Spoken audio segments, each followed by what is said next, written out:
आज हम जिस टॉपिक की बात करेंगे वह है कंटेंट राइटिंग। ऐसी 7 कौन सी टिप्स हैं जिससे आपका कंटेंट बहुत अच्छा हो सकता है और आप कंटेंट राइटिंग कर सकते हैं। First of all, know your audience. आप किसी भी कंटेंट लिखने से पहले आपको ये पता होना चाहिए कि आपकी ऑडियंस कौन सी है। मीन्स कि आप किस ऑडियंस के लिख रहे हैं। ऑडियंस आपकी एशिया की है, यूरोप की है, आपकी किस टाइप की ऑडियंस। आपकी ऑडियंस में स्टूडेंट्स हैं, आपकी ऑडियंस में पेरेंट्स हैं, आपकी ऑडियंस में प्रोफेशनल है, आपकी ऑडियंस किस तरह की है। सबसे पहले तो ये मैटर करता है किसी भी कंटेंट लिखने के लिए।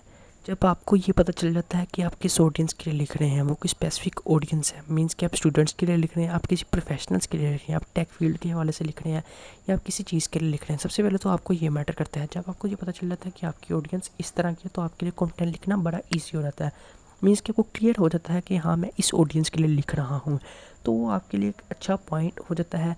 उसके बाद जो सेकंड पॉइंट आता है वो ये है कि यूज़ क्लियर सिंपल लैंग्वेज। मतलब कि आपने अच्छी सिंपल लैंग्वेज इस्तेमाल करनी है जो अंडरस्टैंडेबल हो। उसमें जार्गन वर्ड्स ना यूज़ हो रहे हो, उसमें बज़ वर्ड्स ना यूज़ हो रहे हो, उसमें कॉम्प्लेक्स फ्रेजेस यूज़ हो रहे हो।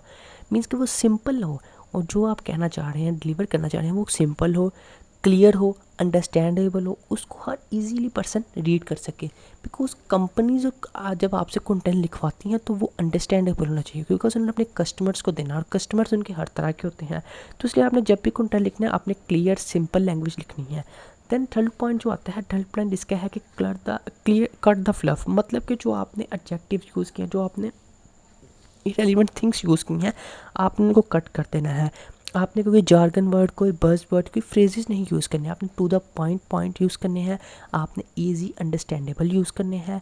Every word must earn its place. Remove unnecessary adjective. आपने अननेसेसरी एडजेक्टिव्स को रिमूव करना है, फिल्टर वर्ड्स को रिमूव करना है। Readers don't have time for long. मतलब कि आपने जो अपने रीडर के लिए जितना ईजी करेंगे, आपका कंटेंट उतना अच्छा होगा, आपका रीडर उतना लाइक करेगा। देन फोर्थ पॉइंट जो आता है वो है राइट पावरफुल हेडलाइंस। मतलब कि आपने जो हेडलाइंस लिखनी है वो बड़ी स्ट्रॉन्ग हो, आपकी हेडलाइंस में ही आपका सारा कंटेंट हो। मतलब कि आप अगर किसी चीज़ पे कंटेंट लिख रहे हैं तो आपकी उसकी हेडलाइन स्ट्रॉन्ग हो। जब आप उसकी हेडलाइन स्ट्रॉन्ग होगी तो उस कंटेंट को ईजिली होगा आपके रीडर्स के लिए पढ़ने के लिए। तो किसी भी कंटेंट के अंदर उसकी हेडलाइंस बहुत ज़्यादा मैटर करती हैं। देन जो फिफ्थ पॉइंट हमारे पास आता है वो है फोकस ऑन द वैल्यू। मतलब कि आपने कंटेंट की वैल्यू पे फोकस करना, आपने उसकी लेंथ पे फोकस नहीं करना। ये नहीं करना कि 3000 लफ्ज़ लिखती हैं लेकिन उसके अंदर जार्गन वर्ड्स भी हैं, कॉम्प्लेक्स वर्ड्स भी हैं, वो अंडरस्टैंडेबल भी ना हो। अगर आपका कंटेंट इस तरह का होगा तो आपके रीडर्स इसको पढ़ नहीं सकेंगे और ना ही आपके कंटेंट को लाइक करेंगे। और आपको बताता चलूँगा, कंटेंट राइटिंग की ऐसी फील्ड है जो कि हर फील्ड में इस्तेमाल होती है। इसकी बहुत मार्केट में डिमांड है। अगर यूएसए की बात करें, पाकिस्तान की बात करें, किसी भी कंट्री की बात करें, तो इसमें कंटेंट राइटिंग इंपॉर्टेंट है। बिकॉज आप किसी को प्रोडक्ट सेल करते हैं, उसके लिए कंटेंट राइटर चाहिए। आपको वेबसाइट पे लिखने के कंटेंट चाहिए, प्रोफेशनल कंटेंट राइटर।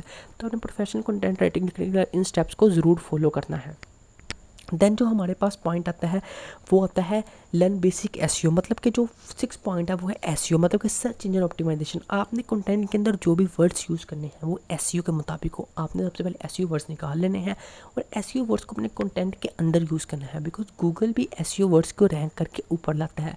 तो जब आपके कंटेंट में एसईओ वर्ड्स होंगे तो आपका कंटेंट भी ऊपर जाएगा। तो इसलिए एसईओ सर्च इंजन ऑप्टिमाइजेशन भी बहुत ज़्यादा इंपॉर्टेंट है।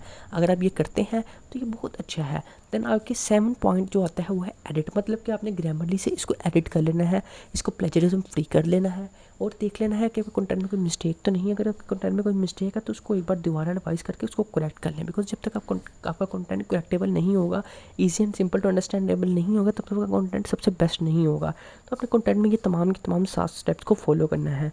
इन तमाम 7 स्टेप्स को फॉलो करने से आपका कंटेंट अच्छा बन जाएगा और आपके कंटेंट्स रीडर्स के लिए ईजी होगा। तो चलिए चलते हैं आज इसकी समरी की तरफ। तो सबसे पहले हमने बात की कि हमने अपनी ऑडियंस को देखना है कि हमारी ऑडियंस किस तरह की है। हमें सबसे पहले ऑडियंस के मुताबिक कंटेंट लिखना है। दैन हमने क्लियर सिंपल लैंग्वेज कंटेंट लिखना है, उसके अंदर कोई ऐसी वैसी चीज़ें इस्तेमाल नहीं करनी। दैन राइट पावरफुल हेडलाइंस, उसके अंदर हेडलाइंस वो यूज़ करनी है।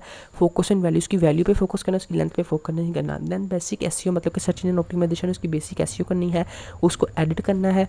और इस तमाम पॉइंट्स के साथ हमने अपना तमाम का तमाम काम करना है। अगर आप इन तमाम 7 स्टेप्स को फॉलो करते हैं तो आपका कंटेंट अच्छा होगा, ईजी होगा, अंडरस्टैंडेबल होगा। तो आपने करना है इन तमाम स्टेप्स को लिख लेना है। और किसी भी कंपनी में जाने के लिए आपने इन तमाम स्टेप्स को ज़रूर देखना है। और अगर आप किसी क्लाइंट का काम करें तो इन 7 के 7 स्टेप्स पे काम करना है। सो होप करता हूँ कि आज आपको वीडियो बहुत पसंद आई होगी। अगर आपको कोई क्वेश्चन है तो हमें कमेंट में बता सकते हैं। So if you like video, subscribe and